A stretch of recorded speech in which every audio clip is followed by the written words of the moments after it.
disaster. By the way, this guy, Ted Cruz goes out. You talk about liars. Listen to this. He goes out, he says, Donald Trump loves Obamacare. I've been fighting this thing for 4 or 5 years. And by the way, if it weren't for Ted Cruz, he's the one that got Justice Roberts onto the United States Supreme Court. He pushed him, he approved him, and Justice Roberts approved Obamacare twice when it should have been rejected. His vote got it over the top. Ted Cruz did that. Ted Cruz gave us Obamacare. Believe me.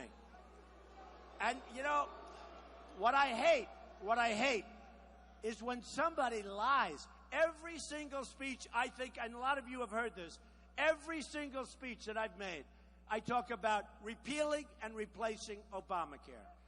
Here's a guy gets up in Iowa, and he said, Donald Trump wants Obamacare. You know, it's a flat-out lie. A flat-out lie. And, you know, it's okay, and you can be political, but these guys are bad. I mean, they are bad. And then he'll get up and he'll talk about his relationship with God, his relationship with the Bible, his relationship with all sorts of things. And then he'll say, Donald Trump loves Obamacare. Now, everybody in this room knows I've been opposed to it so strongly. It would have been dead if we had a different justice on the United States Supreme Court put there by him.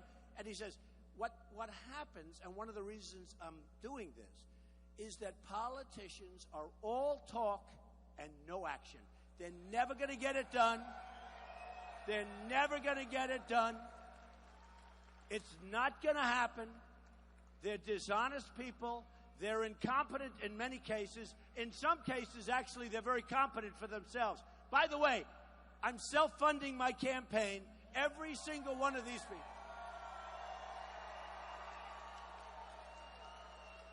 Every single politician running, everybody running on both sides, Democrat, Republican, every single one running is getting the money from the trough, meaning special interests, lobbyists, and a lot of times when you see these horrible deals being made,